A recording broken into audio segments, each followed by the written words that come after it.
No sooner then, क्या no sooner then, अभी यहां पर सिर्फ मैं आपको बता रहा हूं नो सूनर देन, ठीक है। After then I will teach you no sooner than in place of as soon as, clear. तो नो सूनर देन का प्रयोग दो प्रकार से होता है, पहला तो ये किसी ने नो सूनर देन का प्रयोग, और सेकेंड क्या है एज सून एज के स्थान पर नो सूनर देन का प्रयोग, क्लियर। तो देखिए नो सूनर देन का मतलब होता है जो ही या त्यों ही, क्लियर, या जैसे ही तैसे ही या जैसे ही वैसे ही। ध्यान समझिए एक्सप्लेनेशन क्या है कि जब वाक्य में जो ही तो ही या जैसे ही वैसे ही का अर्थ हो तो दो सेंटेंस को कंबाइन करने के लिए किसका प्रयोग करते हैं, नो सूनर देन का प्रयोग, क्लियर। हाँ, रूल्स देखिए, रूल्स कैसे क्या होते हैं, सेंटेंस में जो ही तो ही का सेंस तो आएगा ही आएगा, लेकिन उसके बाद हमको पता होना चाहिए ना कि how to use no sooner than. तो फर्स्ट रूल देखिए, सर दो sentence, no sooner than is a conjunction that join two sentence, clear. हाँ, तो फर्स्ट देखिए वाक्य के पहले जो फर्स्ट सेंटेंस है आपका, पहले सेंटेंस के पहले आपको नो सूनर देन का प्रयोग करना है, you have to use of no sooner than before first sentence, clear.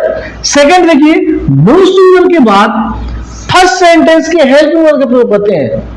जब आप नो सूनर लिखेंगे, नो सूनर के बाद जो पहला सेंटेंस है, पहले सेंटेंस में जो हाइडिंग वर्ब है, और वर्ब में आपको बता दूं हाइडिंग वर्ब ज्यादा पूछता है जिसमें डू डिड एंड डज होता है, क्योंकि बाकी तो ओपन वर्ब होती है दिखती है, लेकिन डू डज एंड डिड ये हाइडिंग वर्ब होती है, क्लियर। सेंटेंस में छुपी होती है, जैसे मैंने बोला आई डू योर वर्क, इसमें डू क्या है मैन वर्ब है, लेकिन यहां पर एक और वर्ब छुपी हुई है, वो क्या है डू, उसको क्या बोलते हैं हेल्पिंग वर्ब। तो सेकंड क्या है, नो सूनर के बाद फर्स्ट सेंटेंस की हेल्पिंग वर्ब का प्रयोग करते हैं, क्लियर।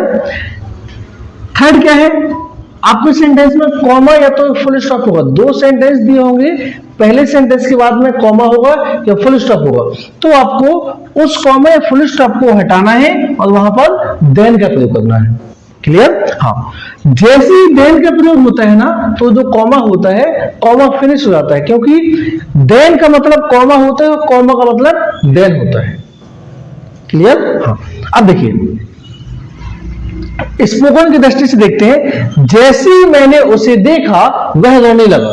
रूल्स देखिए, जैसे मैंने उसे देखा, नो सूनर, ये पास्ट सिंपल टेंस का सेंटेंस है, दोनों सेंटेंस है, एक्चुअली में ये दो सेंटेंस को कंबाइंड किया गया है, किससे किया गया है, नो सूनर देन से।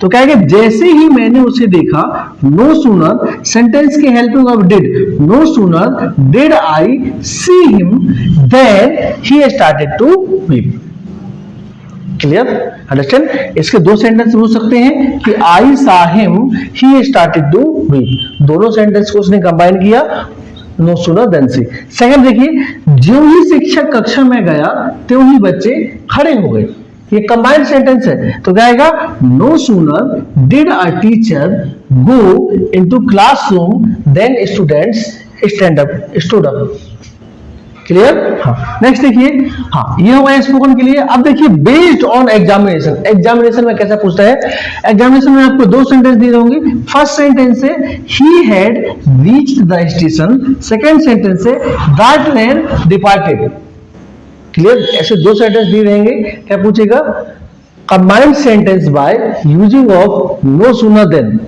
एक ही हो गया। दूसरा क्या होता है, आपके सेंटेंस में एक सेंटेंस कंबाइंड, ऑलरेडी एक कंबाइंड सेंटेंस होगा, किससे होगा वो, एज सून एज से, और लिखा रहेगा कंबाइंड सेंटेंस बाय या use no sooner than in place of as soon as. तो अभी यहां पर सिर्फ हम दो सेंटेंस को नो सूनर देन से कंबाइन कर रहे हैं। देखिए फर्स्ट सेंटेंस है आपका, the he had reached the station, वह स्टेशन पहुंचा, द ट्रेन डिपार्टेड, ट्रेन रवाना हो चुकी थी, क्लियर।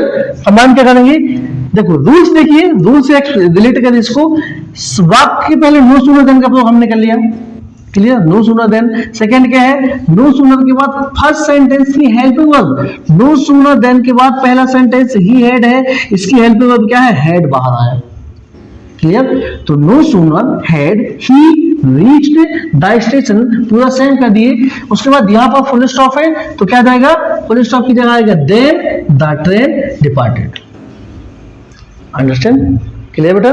सेकेंड देखिए, I scold your son, first sentence है आपका आई स्कॉल्ड योर सन, ठीक है, comma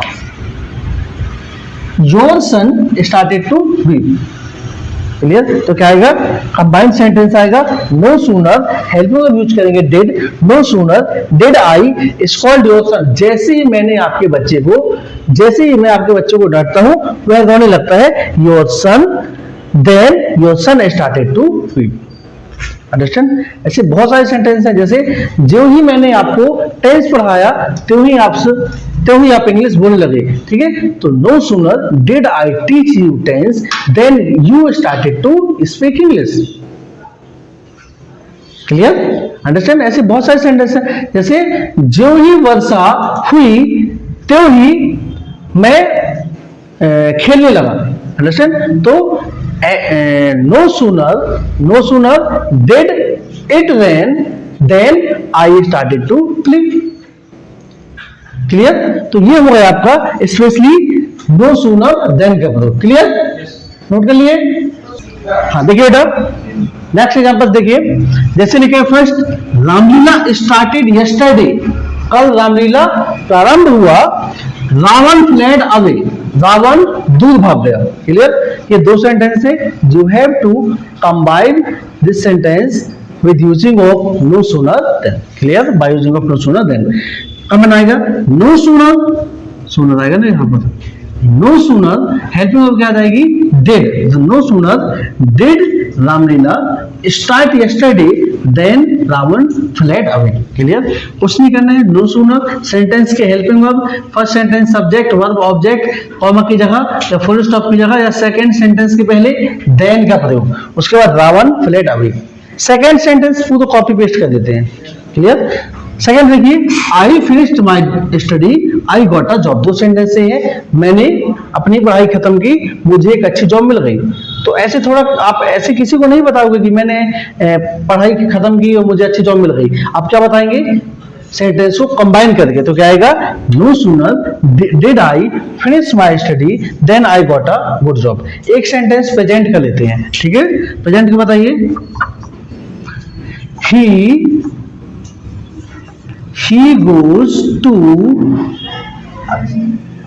market, she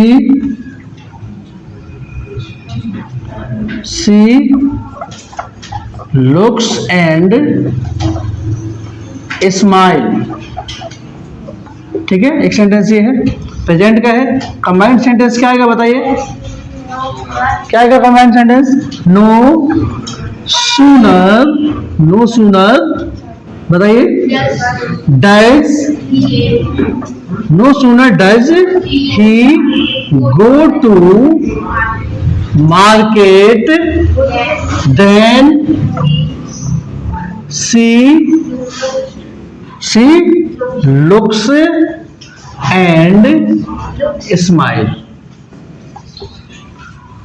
clear, understand, बन जाएगा बेटा। ये है तो प्रेजेंट में सबसे पहले firstly you have to use of no sooner, after then you have to use of helping verb of first sentence, after then subject verb object and you have to use of then in place of comma, and when you will use of then, so you don't have to repeat comma, you don't have to write comma, understand, and you don't have to change in second sentence, clear, okay, please note down.